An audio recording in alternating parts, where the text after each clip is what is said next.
कि हमारे बीच में एक इस्लाम से जो है साथी बैठे हुए हैं, वो जानते हैं कि इस्लाम में बुत परस्ती नहीं है, बुद्ध बुद्ध का ही अपभ्रंश है।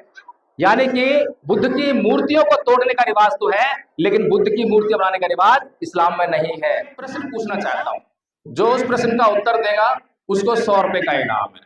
भारत का ऐसा कौन सा उत्सव है जिसको दुनिया के बहुत सारे देश मनाते हैं, यानी कि जिसको इंटरनेशनल फेस्टिवल हम कहते हैं? भारत का पर्व। बुद्ध का जन्म कहाँ हुआ? कौन बताएगा?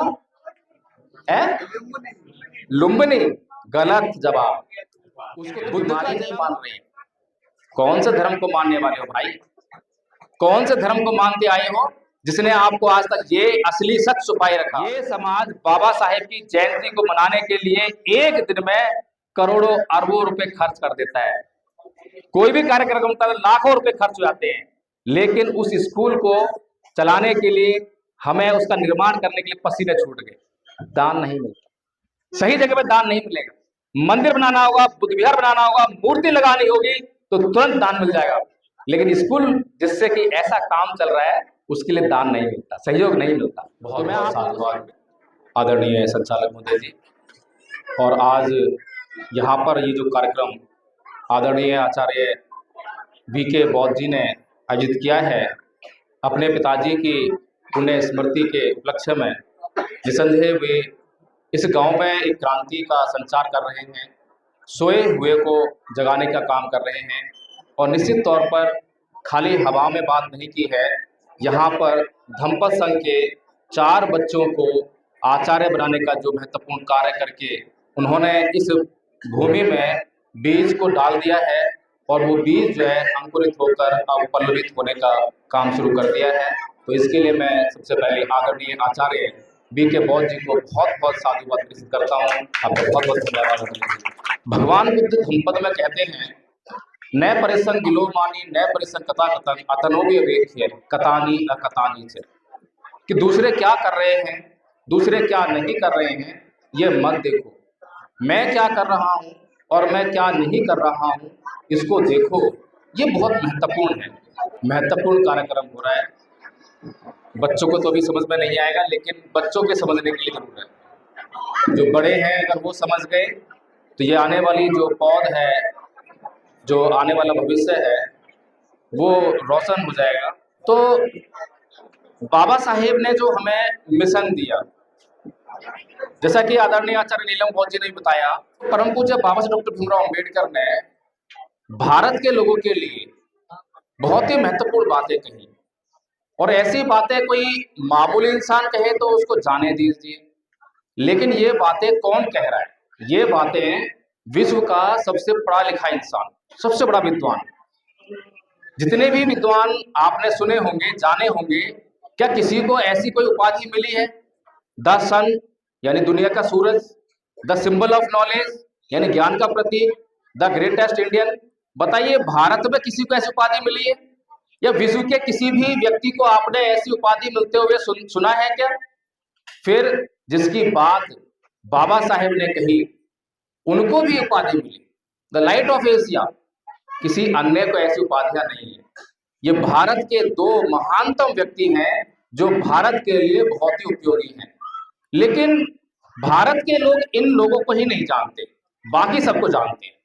मैं एक प्रश्न पूछना चाहता हूं, जो उस प्रश्न का उत्तर देगा उसको 100 रुपए का इनाम है। भारत का ऐसा कौन सा उत्सव है जिसको दुनिया के बहुत सारे देश मनाते हैं, यानी कि जिसको इंटरनेशनल फेस्टिवल हम कहते हैं? भारत का पर्व कौन सा है? छठ।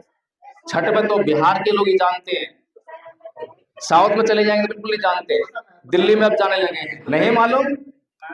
अब सोचिए, जिसको पूरी दुनिया जानती है लेकिन उसको भारत के लोग नहीं जानते।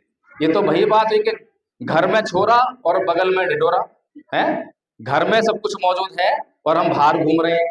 ज्ञान तो घर में है और हम बाहर के गुणगान कर रहे हैं। अमेरिका को जानते हैं, यूरोप को जानते हैं और जापान को जानेंगे, लेकिन भारत को नहीं जानते। और विशेष तौर पर बिहार। बुद्ध का जन्म कहाँ हुआ? कौन बताएगा? लुम्बिनी। गलत जवाब। बुद्ध का जन्म जो है बिहार में हुआ। पता है आप लोगों को? नहीं पता। जिसका जन्म लुम्बिनी में हुआ था वो बुद्ध नहीं थे, वो सिद्धार्थ गौतम थे। सोचिए कितने बड़े महत्व की बात है, कितनी बड़ी बात है, कितनी महानतम बात है। लेकिन बिहार के लोगों को क्या लेना देना? बिहार के लोग कष्ट में जी रहे हैं, गरीबी में जी रहे हैं, दुनिया भर के दुख भोगने के लिए मजबूर हैं, लेकिन अपने ही दुखों से क्या लेना देना? उन्हें तो पूजा पाठ करना है। अभी कल परसों सरस्वती की वंदना करनी है। अभी मैं गूगल पे एक सर्च मार रहा था कि भाई ये बताओ कि दुनिया का सबसे गरीब देश कौन सा है, सबसे कमजोर देश कौन सा है? तो उसने बताया कि सोमालिया नाम का देश जो है सबसे गरीब और कमजोर देश है। बात ठीक है। फिर मैंने उससे पूछा ये बताओ कि उस देश के लोग किस धर्म को मानते हैं? उसने बताया कि उस देश के लोग इस्लाम को मानते हैं। अब बताइए, उस देश के लोग इस्लाम को मानते हैं और इस्लाम को मानने वालों के ऊपर ये कहा जाता है कि अल्लाह का उनके ऊपर आशीर्वाद रहता है। तो बताइए अल्लाह का आशीर्वाद वहां सोमालिया पर क्यों नहीं है, अरब के देशों पर क्यों है? ऐसा भेदभाव क्यों? इसका मतलब ये हुआ कि कोई ईश्वर, कोई अल्लाह जो है हमारी गरीबी को दूर करने आने वाला नहीं है। फिर अब ये बताइए आप में से कितने लोग हैं यहाँ पर जो पापी हैं? हाथ खड़ा कीजिए जो पापी लोग हैं। अरे वाह, ये तो बहुत अच्छी बात है, एक भी पापी नहीं है, हैं? अच्छा, कितने लोग धार्मिक हैं? धार्मिक कितने लोग हैं? कोई धार्मिक नहीं है, फिर सारे पापी हुए हैं? अगर कोई धार्मिक नहीं है तो सारे पापी हुए। अच्छा, ये बताइए आप में से कितने लोग हैं जो गाली देते हैं? कोई नहीं देता, सारे देते हैं। तो गाली देना क्या है? गाली देना पाप है या पुण्य है? बताइए, गाली देना पाप है या पुण्य है? अभी तो कह रहे थे हम पापी नहीं है और सारे गाली देते हैं। झूठ भी बोलते हैं क्या आप? झूठ भी बोलते हैं, एक पाप नहीं अनगिनत पाप करते हैं। तो गाली देना पाप है, हम पापी हैं और हमें पता ही नहीं है।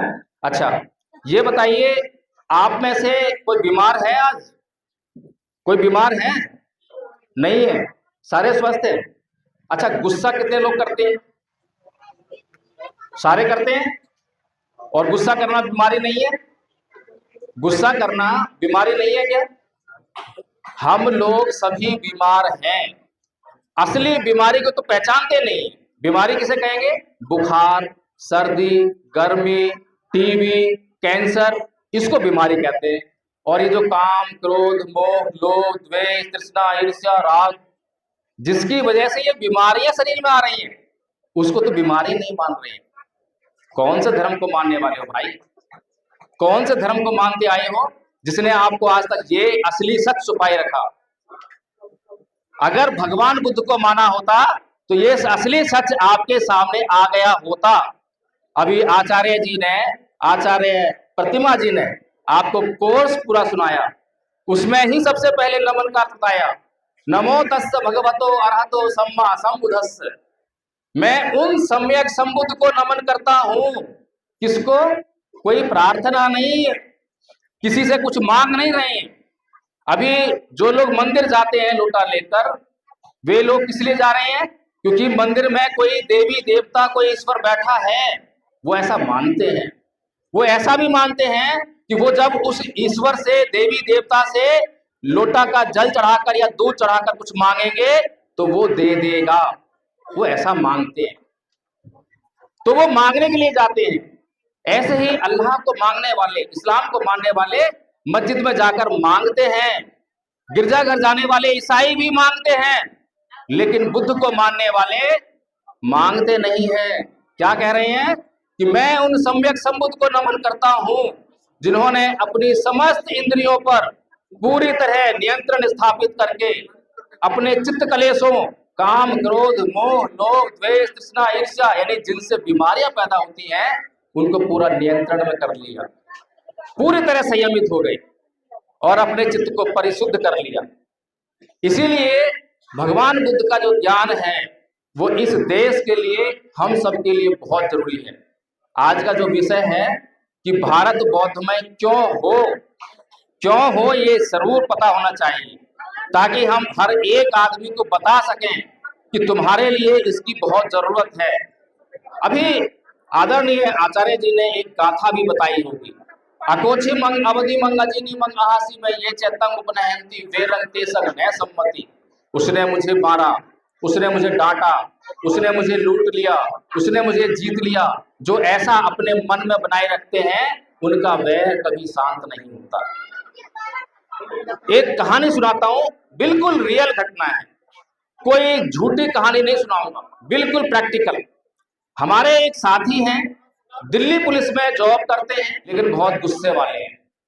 हम दोनों हस्बैंड वाइफ और वो दोनों हस्बैंड वाइफ हर रोज पार्क में मिला करते थे, सुबह सुबह एक्सरसाइज की, भाग दौड़ की, और उसके बाद जो है 1 घंटा हम जो है यही धम्म का काम सीखते थे। तो यही वाली गाथा उनको मैं सिखा रहा था और उनको गाथा और गाथा का अर्थ पूरा याद हो गया।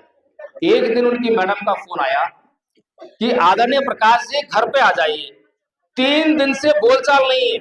बड़े गजब की बात हुई, 3 दिन से बोलचाल नहीं, बड़ी समस्या है। हम लोग घर पे पहुंचे और जैसे उनके घर पे पहुंचे वैसे ही वो आदरणीय साथी जी जो हमारे, वो अपनी ड्यूटी से घर पर आए और मैडम उनके लिए गिलास में पानी लेकर आए। तो क्या बोलते हैं कि अगर ये लोग घर पे ना आए होते तो ये पानी का गिलास तेरे मुंह पर देके मारता। समझ रहे हैं कितना भयंकर गुस्सा है, 3 दिन से बोलचाल बंद है और गुस्से पे गुस्सा। तो मैंने उनसे केवल एक छोटी सी बात पूछ ली कि आदरणीय जी ये बताइए कि हम भगवान बुद्ध की एक बात रोज याद करते हैं, उसका मतलब क्या है? इतना सा पूछना था, उनके चेहरे पे मुस्कान आ गई, हंस गए और वो गिलास में जो पानी था पानी पिया और गुस्सा बिल्कुल शांत। 3 दिन का कलेश एक क्षण में शांत हो गया। सोचिए, ये जो बीमारी है जिसको हम लगातार अपने मन में ढोते रहते हैं, इससे कौन पीड़ित नहीं है? बताइए आपने किसके घर में ये कलेश नहीं होता, गुस्सा नहीं होता, क्रोध नहीं आता, मारपीट नहीं आता? सबके घर में होता ही नहीं होता? होता है। तो फिर क्या करते हो उस समय? अगर मम्मी पापा झगड़ा हो रहा हो तो कौन से मंदिर में जाते हो? घंटा बजाने के लिए, पूजा पाठ करने के लिए, लोटा लेकर जल चढ़ाने के लिए जाते हो? जाते हो नहीं, क्या करते हो? खुद भी जो है बैठकर रोने लग जाते हो। लेकिन अगर भगवान बुद्ध जो आपके ही बिहार में पैदा हुए, जिनको बिहार में ज्ञान प्राप्त हुआ, अगर उनकी आपने एक एक बात को अपने घर में लागू करने का प्रयास किया होता, अपने मन को उनके हिसाब से तैयार किया होता, तो आप जो है तुरंत अपने मम्मी पापा को समझाने लग गए होते कि पापा जी शांत रहिए, छोड़ दीजिए, क्षमा कर दीजिए। धम्म संघ ने जो कोर्स बनाया है, ये पंपलेट जो है, इस पर धम्म संघ ने मूल मंत्र दिया है आपके सुखी रहने का। क्या लिखा है? क्षमा करना सीखिए। कितने लोग हैं आप में जो क्षमा करना जानते हैं, क्षमा करते हैं? बताइए, हाथ खड़ा कीजिए। एक भी योद्धा बताइए जो क्षमा करना जानता हो। कोई क्षमा कर सकता है? कोई करता है? आप करते हैं? करते हैं? अच्छा, आपको कोई गाली दे तो क्या करते हैं? छोड़ देते हैं? अरे वाह, ताली बजाइए इनके लिए। ये बुद्ध के असली अनुयायी हैं अगर ऐसा करते हैं तो, और खाली तालियां बजवाने के लिए करें तो अलग बात है। दूसरा है सहनशील बनिए।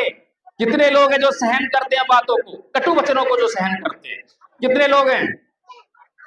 एक भी नहीं है। अप्रमादी रहिए। जो लक्ष्य मन में बिठा लिया, जब तक वो हासिल ना करें, अगर एग्जाम है तो जब तक एग्जाम में अच्छे नंबर आ जाएं तब तक चैन नहीं लेते हैं, सोना खाना सब छूट जाता है। कितने लोग हैं? हम तो आलसी के नंबर 1 हैं। तुरंत जगह टीवी चल गया तो टीवी में लग गए, है ना, गाना बज गया तो गाना देखने लगे। आलसी नंबर 1। अब प्रमादी प्रमाद है। धैर्य रखिए। कितने लोग हैं धैर्यवान? ये अवगुण हैं। इन अवगुणों से हर एक व्यक्ति भरा हुआ है। यहाँ पूजा पाठ का कोई मामला नहीं है, धूप बत्ती अगरबत्ती का कोई मामला नहीं है, ये हमारे दुखों का मामला है। ये हमें हमारे दुखों से मुक्त करने का मामला है। जो लोग दुखों से मुक्त होना चाहते हैं, अगर जो चाहते हैं तो उनको बुद्ध की शरण में आना ही पड़ेगा, क्योंकि हम बुद्धं शरणं गच्छामि, धम्मं शरणं गच्छामि, संघं शरणं गच्छामि, ये कोई मंत्र नहीं है, इसका बड़ा महत्व है। हम शरण गमन क्यों करते हैं? क्योंकि हम किसी भी व्यक्ति, किसी भी चीज की शरण में जब जाते हैं, जब ये जान लेते हैं कि उस व्यक्ति के भीतर हमारा कल्याण करने की क्षमता है, योग्यता है, उसके पास वो सामर्थ्य है जिससे वो हमारा कल्याण कर सकता है। तो बुद्ध के पास वो सामर्थ्य है। बुद्ध की एक एक बात जिस पर आप अमल करेंगे तो आपका कल्याण निश्चित है, आपके दुखों का मिटना निश्चित है। इसीलिए हम बुद्धं शरणं गच्छामि कहते हैं, धम्म की शरण जाते हैं, क्योंकि हम धम्म वो रास्ता है जिस पर चलकर अपने कष्टों को, अपने दुखों को दूर करेंगे। इसीलिए धम्म शरणं गच्छामि कहते हैं। संघ वो यूनिटी है, लोगों का समूह है जो हमें बुद्ध के द्वारा बताए गए रास्ते को हम तक पहुंचाने का महत्वपूर्ण कार्य करता है। इसीलिए हम संघं शरणं गच्छामि कहते हैं। और शरण गमन करना ऐसे ही नहीं है। अगर आपको कोई बीमारी हो जाए और आप डॉक्टर के पास जाएं और डॉक्टर कहता है कि ऑपरेशन करना पड़ेगा, आप बोलेंगे नहीं नहीं डॉक्टर साहब दर्द होगा, मुझे बेहोश करेंगे, पता नहीं क्या हो जाए, मैं नहीं करवाऊंगा। तो ठीक हो जाएगा? वो ठीक हो जाएगा क्या? नहीं हो सकता। जब भी आपको अपनी बीमारी से मुक्त होना होता है तो आपको जिस डॉक्टर पे जा रहे हैं उस पे पहले पूरा भरोसा करना पड़ता है, उसकी जांच करनी पड़ती है कि भैया डॉक्टर ठीक ठाक है कि नहीं है। अगर डॉक्टर ठीक ठाक है, आपकी बीमारी को दूर कर सकता है, तो फिर उसके बाद उस पर विश्वास आता है। विश्वास आने में श्रद्धा उत्पन्न होने लगती है और आप उसके प्रति समर्पित हो जाते हो। जैसे ही आप समर्पित हो जाते हो तो आप उसको अपने आप को सौंप देते हो। फिर डॉक्टर अपने मन के हिसाब से, अपने सिस्टम के हिसाब से आपका इलाज करता है, चाहे वो ऑपरेशन करे, चाहे दवाइयां दे, चाहे इंजेक्शन लगाए। और जब वो ऐसा करता है तो आप ठीक हो जाते हो। ऐसा ही है। इसी प्रकार से अगर हम बीमार हैं, सभी बीमार हैं, सबको गुस्सा आता है, सभी लड़ाई झगड़ा करते हैं, सभी गाली गलौज करते हैं, सभी बीमार हैं। और अगर हम जब तक भगवान बुद्ध की शरण में नहीं जाएंगे, बुद्ध के प्रति पूरी तरह समर्पित नहीं होंगे, उनके प्रति पूरी तरह श्रद्धावान नहीं होंगे, हम उन दुखों से मुक्त नहीं हो सकते। इसीलिए भगवान बुद्ध हमारे लिए, बिहार के लिए, इस देश के लिए, पूरी दुनिया के लिए महत्वपूर्ण है, मामूली चीज नहीं है। एक बार की बात है, भगवान बुद्ध के पास एक व्यक्ति आया और कहने लगा कि भगवान कितना अच्छा हो अगर सारी पृथ्वी पर चरम बिछा दिया जाए, यानी चमड़ा बिछा दो, किसी को कोई कांटा नहीं चुभेगा। कितना अच्छा व्यक्ति था, सभी का कल्याण करना चाहता है। लेकिन भगवान बुद्ध बोले कि भले मानस, ये तो बड़ा मुश्किल काम है कि सारी पृथ्वी चमड़ा बिछाए, कहां से लाएंगे इतना चमड़ा जो है। कितना अच्छा हो अगर उस चमड़े में से एक टुकड़ा निकालो और उससे 2 जूते बना लो, फिर तुम पूरी पृथ्वी पे जहां मर्जी घूम लेना, आपको कहीं कांटा नहीं चुभेगा। अब बताइए कौन सी बात अच्छी है, उस आदमी की कि पूरी पृथ्वी पर चरम बिछा दो, या भगवान बुद्ध की बात सही है कि 2 चमड़े के जूते बना लो और पूरी पृथ्वी पर जहां मर्जी घूम लेना? कौन सी बात सही है? भगवान की पक्की बात है। देख लो, हाँ कहना आसान है, स्वीकार करना बड़ा मुश्किल है, क्योंकि स्वीकार करने के बाद उस चीज को इस्तेमाल करना पड़ता है। इसका मतलब क्या है? इसका मतलब ये है कि भगवान बुद्ध ये कह रहे हैं कि ये दुनिया दुष्शील प्राणियों से भरी पड़ी है। जहां देखो वहां आपको गाली देने वाले मिल जाएंगे, क्रोध करने वाले मिल जाएंगे, झगड़ा करने वाले मिल जाएंगे। लेकिन अगर आप शीलवान हो, आप क्षमा करना जानते हो, आप सहनशील हो, तो आपको कहीं कोई खतरा नहीं है। लेकिन अगर आप सहनशील नहीं हो, क्षमा करना नहीं जानते हो, झगड़ा करने वाले हो, गाली गलौज करने वाले हो, खुद दुष्शील हो, तो जहां नहीं झगड़ा होने वाला है वहां भी झगड़ा कराओगे। जहां आपकी जान सुरक्षित है वहां भी आपकी जान खतरे में पड़ जाएगी। इसीलिए जो है भगवान बुद्ध आपको शीलवान बनने पर जोर देते हैं। बताइए भगवान बुद्ध की बात कैसी है? खराब है? ये बात है किसी और ने बताई? आके किसी ने बताई? सारा ज्ञान तो भारत में है, सारा ज्ञान तो बिहार में है, और हम बाहर ढूंढ रहे हैं, देवी देवताओं में ढूंढ रहे हैं, जल चढ़ाने में ढूंढ रहे हैं, मूर्तियों में ढूंढ रहे हैं। क्या भला हो सकता है? एक आदमी जो है डॉक्टर के पास गया, डॉक्टर साहब मुझे बहुत ये तकलीफ है। डॉक्टर समझ गया इसको क्या बीमारी है। डॉक्टर ने उसको खाने के लिए दवाई दी। वो व्यक्ति दवा को घर पर लेकर आया, अलमारी में रखा। फिर उसे डॉक्टर ने कहा था कि भाई सुबह एक खुराक खानी है, दोपहर को एक खुराक खानी है और शाम को एक खुराक खानी है। वो बोला बहुत अच्छा डॉक्टर साहब। अब वो सुबह सुबह उठा, धूपबत्ती ली, अगरबत्ती ली और बोला हे दवाई मैया मुझे ठीक कर दियो। फिर दोपहर को उठा, फिर धूपबत्ती रखती, हे दवाई मैया मुझे ठीक कर दियो। जैसे छठ मैया कहते हैं ना, छठ मैया करते हैं ऐसे ही बोला वो कि हे दवाई मैया मुझे ठीक कर दियो। ठीक हो जाएगा? हो जाएगा? आप लोग सारा यही काम करते हो, दिन रात धूपबत्ती अगरबत्ती यही करते हो। तो ठीक होने के लिए क्या करना पड़ेगा? ठीक होने के लिए वो दवा खानी पड़ेगी। ये बुद्ध का धम्म है। अभी आचार्य प्रतिमा जी ने आपको ये पूरा कोर्स सुनाया, कोर्स तो सुना दिया, लेकिन अभी लाभ बहुत दूर है। कैसे दूर है उसको समझना पड़ेगा। अगर मैं आप लोगों को एक 4 व्हीलर कोई कार गिफ्ट कर दूं तो आपको फायदा होगा नहीं होगा? होगा। अगर मैं आपको एक कार गिफ्ट कर दूं, उपहार में दे दूं, तो आपको फायदा होगा ना? होगा? बोलिए, होगा? नहीं होगा, क्योंकि जब तक कार को चलाना नहीं आएगा तो कैसे फायदा उठाओगे? अब कार को चलाना सीख लिया तो आपको फायदा हो ही जाएगा, हो जाएगा? तब भी नहीं होगा, क्योंकि कार को चलाना पड़ेगा, और जैसे ही आप कार चलाने लगेंगे वैसे ही आपको उसका फायदा होने लगेगा। ऐसे ही भगवान बुद्ध का धम्म है। हमने ये छोटी सी जो है कोशिश की, एक कोर्स बनाया। जो लोग अपने आप को बौद्ध कहते हैं, अगर वो क्रोध करेंगे, वो जो है गुस्सा करेंगे, झगड़ा करेंगे, गाली गलौज करेंगे, तो बताइए कोई बौद्ध बनेगा क्या? अक्सर आजकल हम सुनते हैं जब शादी ब्याह का मामला आता है कि भाई कोई बौद्ध लड़का होगा, कोई बौद्ध लड़की होगी तो चलेगी, चलेगी, चलेगा। ये हालत है बौद्ध धर्म की। भगवान बुद्ध के देश में ये हालत है बौद्ध धर्म की। मुझे तो बड़ा गुस्सा आया इस बात पर। ये क्या कह रहे हैं? एक बौद्ध व्यक्ति की तो खोज होनी चाहिए। मुझे मेरी बेटी के लिए एक बौद्ध लड़का ही चाहिए, क्योंकि बौद्ध लोग शीलवान होते हैं, बौद्ध लोग क्रोध नहीं करते हैं, बौद्ध लोग हिंसा नहीं करते हैं। मेरी बेटी जिस घर में जाएगी सुरक्षित हो जाएगी।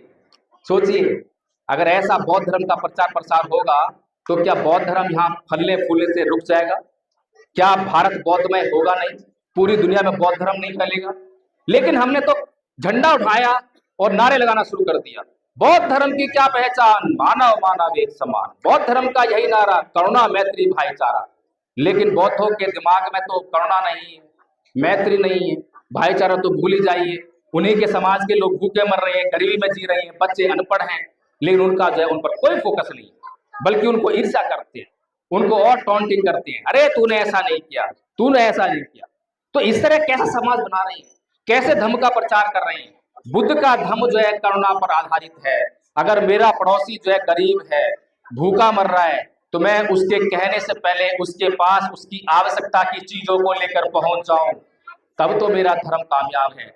लेकिन अगर मैं किसी के काम ही ना आऊं तो काहे का बौद्ध? कैसे बुद्ध को मान रहे हैं हम जो है? सम्राट अशोक ने जब कलिंग युद्ध के बाद हथियार त्याग दिए, हथियार नहीं उठाए, लेकिन सीमाओं का विस्तार नहीं रुका। क्यों नहीं रुका? आज तो सारे लोग जो है तोप और बंदूक और हथियार लेकर जो है देशों को जीतने निकल रहे हैं। लेकिन सम्राट अशोक के समय में ऐसा कैसे हो गया? ये चमत्कार कैसे हुआ? क्योंकि सम्राट अशोक अपने पड़ोसी राज्य में जब भी कोई दुख मुसीबत आई तो पहले से ही उनकी सहायता में खड़े हो गए। मैत्री स्थापित की, मित्रता की, दुश्मनी नहीं की। जब हम किसी से मित्रता करते हैं तो सीमाएं खत्म हो जाती हैं, सीमाओं की जो बाउंडेशन होती है वो खत्म हो जाती है। तो इसलिए हमारे लिए बुद्ध का धम्म बहुत जरूरी है। इसीलिए भगवान बुद्ध धम्म पद में कहते हैं, नए संग माता पिता कहिरा आइए वापी चयात का सम्मा पणे हितक चित्तन शेषो नंग तो करे। कि जितनी अधिक भलाई आपका अच्छी दिशा में लगा हुआ चित्त कर सकता है, उतनी भलाई आपके माता पिता भी नहीं कर सकते। इस संसार में अगर आपका अधिक सबसे अधिक भला चाहने वाला कोई है तो वो आपके माता पिता हैं, लेकिन उससे भी अधिक भलाई को कर सकता है तो आपका खुद का मन है, जो सही दिशा में लगना चाहिए। अगर वही मन गलत दिशा में लग जाए तो आपका उससे बुरा कोई नहीं कर सकता, जितना आपका गलत दिशा में लगा हुआ मन कर सकता है। तो इसलिए कहने के लिए मेरे पास बहुत कुछ है, बताने के लिए बहुत कुछ है। यहाँ पर आदरणीय आचार्य ब्रज किशोर जी हमारे बीच बैठे हुए हैं। मुझे पता नहीं था कि ये कब धम्मपद संघ के आचार्य बन गए, और आज यहाँ पर जो है बिहार में है ये, और मैं दिल्ली में, कैसे मुलाकात हो गई? ये बड़ी आसान तरीका है, गूगल पर जो है हमारी गूगल पे चलती है। तो ऐसे ही आदरणीय आचार्य ब्रज किशोर जी जो है संपर्क किया, उनको कोर्स दिया गया, ऑनलाइन मोबाइल पर कोर्स दिया, और उन्होंने वो कोर्स याद कर लिया, और उसके बाद परीक्षा दी, और परीक्षा देने के बाद 80% से अधिक नंबर आए, उनको भी आचार्य घोषित कर दिया। आचार्य का मतलब होता है टीचर, सिखाने वाला। जो आपने सीखा है वो आप दूसरों को भी सिखाइए। तो आदरणीय आचार्य ब्रज किशोर जी ने ये जो प्रथम वर्ष का कोर्स है, धम्मपद संघ ने भारत को बौद्धमय करने के लिए, भारत में धम्म का प्रचार करने के लिए इस कोर्स को 3 भागों में बांटा। प्रथम वर्ष, द्वितीय वर्ष और तृतीय वर्ष। प्रथम वर्ष का जो कोर्स है वो बेसिक कोर्स है, एलिमेंट्री कोर्स है, हर एक बौद्ध को आना ही चाहिए। कोई भी अम्बेडकरवादी अगर अपने आप को अम्बेडकरवादी कहता है कि मैं बाबा साहेब में विश्वास रखता हूं, मैं बाबा साहेब को मानता हूं, तो उसको बौद्ध होना चाहिए, उसको एक कोर्स आना चाहिए। दूसरे वर्ष का कोर्स संस्कारकर्ता बनाने का कोर्स है। तीसरे वर्ष का कोर्स बौद्ध विद्वान बनाने का कोर्स है। तो दूसरे वर्ष का कोर्स बड़ा महत्वपूर्ण है। आप सोचिए कि इस देश में जहां देखो भाई इतिहास आप पढ़ेंगे तो पूरा देश बुद्धमय है, और पूरा देश ही नहीं, पाकिस्तान, उसके बाद अफगानिस्तान, ईरान से भी आगे जाकर बुद्धमय था। इस्लामिक अटैक से पहले जब इस्लाम का उदय नहीं हुआ था, इस्लाम के उदय के बाद जो आक्रमणकारी इधर से आए तो वो बौद्ध धर्म को नष्ट करते हुए आए। आपने अभी अफगानिस्तान के बामियान में बहुत बड़ी मूर्ति थी, सभी जानते हैं, बामियान में भगवान बुद्ध की बड़ी मूर्ति थी, बड़ी बड़ी चट्टानों को काट कर इतनी बड़ी विशाल मूर्तियां बनाई थी। लेकिन आज अफगानिस्तान में एक भी बौद्ध नहीं है, हिंदू भी नहीं है, तो वहां मूर्तियां कहां से आई? साफ और स्पष्ट संकेत है, प्रमाण है कि अफगानिस्तान किसी समय बौद्ध भिक्षुओं से भरपूर रहा होगा। अफगानिस्तान बौद्ध था, पाकिस्तान बौद्ध था, पूरा जम्बूद्वीप बौद्ध था, इसीलिए तो बौद्धों ने वो पत्थर को काट कर इतनी बड़ी बड़ी मूर्तियां बनाई। क्योंकि हमारे बीच में एक इस्लाम से जो है साथी बैठे हुए हैं, वो जानते हैं कि इस्लाम में बुत परस्ती नहीं है, बुद्ध का ही अपभ्रंश है। यानी कि बुद्ध की मूर्तियों को तोड़ने का रिवाज तो है, लेकिन बुद्ध की मूर्तियां बनाने का रिवाज इस्लाम में नहीं है। साफ और स्पष्ट बात है कि ये जो भारत, ये सभी बुद्धमय थी, बुद्ध का धम्म चारों तरफ था। तो कहाँ गया वो? इस तरह गया कि जब इस जम्बूद्वीप से बौद्ध भिक्षुओं का कत्लेआम हुआ और जो बचे थे वो बाहर भाग गए, तो जो धम्म था, धम्म का जो प्रशिक्षण था, वो केवल और केवल बौद्ध भिक्षुओं तक ही सीमित था। आज भी ऐसा ही है, आज भी बुद्ध का धम्म नहीं फैल रहा है, क्योंकि बौद्ध भिक्षु अपने आप तो जानते हैं और 90% बौद्ध भिक्षु तो जानते भी नहीं है। ये भी सबसे बड़ी समस्या है। और जो जानते हैं अपने तक रखते हैं, वो दूसरों को नहीं बताते। उपासकों को तो बस इस्तेमाल करेंगे, आओ नमन करो, आओ ये चैंटिंग करो, आओ ये पूजा करो। इसी पुरोहितपन में, जिस पुरोहितपन का शिकार हम हिंदू धर्म में थे, उसी पुरोहितपन से यहाँ पर भी बीमारी को लगा दिया। तो इसीलिए यहाँ पर धम्म का प्रचार नहीं हो रहा। धम्म संघ ने इस बात को जाना कि ये बड़ी बीमारी है, इसीलिए धम्म संघ ने बुद्ध के समय से चली आ रही इस बीमारी को दूर करने का प्रण लिया। इसीलिए इस कोर्स का निर्माण किया और इस कोर्स को याद करवाने का काम किया। और आप लोगों को ताज्जुब होगा कि जिस प्रकार से आदरणीय आचार्य प्रतिमा जी ने आपके सामने इस कोर्स का वाचन किया है पाली में और हिंदी में, इसी प्रकार से ये कोर्स हम अनपढ़ से लेकर प्रोफेसर तक, पीएचडी करे हुए व्यक्ति तक और गरीब से लेकर अमीर तक सभी लोगों को ये कोर्स हम करा चुके हैं। और 4 साल के बच्चे से लेकर 80 साल के बुढ़े तक ने ये कोर्स कर लिया है। कोई सीमा नहीं है। केवल हम एक बात कहते हैं, अगर आपको भारत को बुद्धमय करना है तो ईमानदार हो जाइए और ईमानदारी से केवल हमें अपनी सहमति दे दीजिए। ये कह दीजिए कि हाँ मुझे भी भारत को बौद्धमय करना है, हाँ मुझे भी ये कोर्स करना है। अगर आपकी सहमति आ गई तो आपकी सारी रुकावटें हमारी, उनको दूर करने का हमारा काम है, हम करेंगे। आप कहते हैं कि दिन में मैं नहीं कर सकता, रात में करूंगा, तो आपको रात को कोर्स करवाने के लिए आचार्य देंगे। रात के 12 बजे, रात के 1 बजे, रात को 3 बजे आप केवल ये कहिए कि मुझे करना है।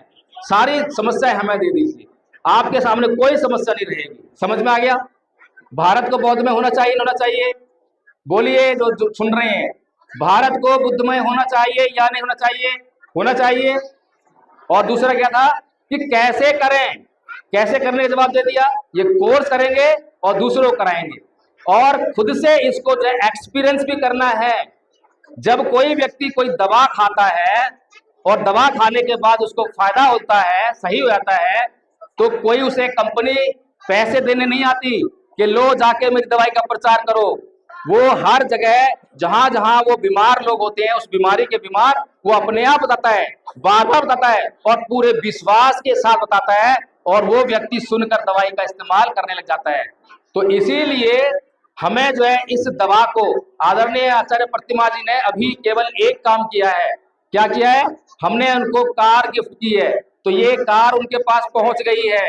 अभी इस कार को चलाना सीखना बाकी है, लेकिन उनके पास एक योग्यता आ गई है कि यही कोर्स आप सबको करा सकते हैं, इस गांव में सबको करा सकते हैं, लेकिन खुद लाभ लेना है तो उसके लिए इसको चलाना सीखना पड़ेगा। ऐसा नहीं है कि हमने कोर्स सिखा दिया और अब घर में जो है सबसे व्यवहार गलत चल रहा है, क्रोध कर रहे हैं, गाली गलौज कर, नहीं चलना चाहिए, प्रैक्टिस करनी पड़ेगी।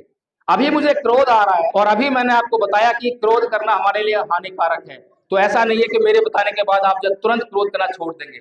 उसको छोड़ने के लिए बड़ी प्रैक्टिस करनी पड़ेगी, वो प्रैक्टिस संघ में होती है। सबसे अंतिम उपाय ये है कि हमें बहुत बड़ी मात्रा में स्कूल चाहिए।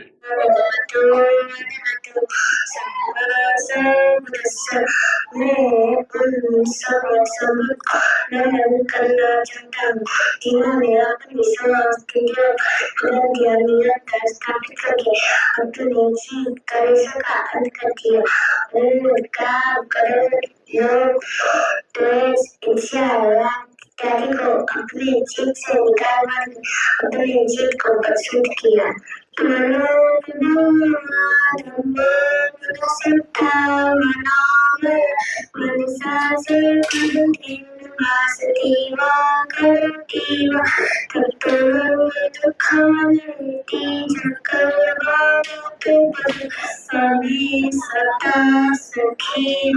ये 20 बच्चे हैं, 20 नहीं 30, सॉरी गलती हो गई, 30 बच्चे एक ही गांव, जैसे आपका गांव है तो 30 बच्चे एक ही गांव से हैं, ये छोटे छोटे बच्चे।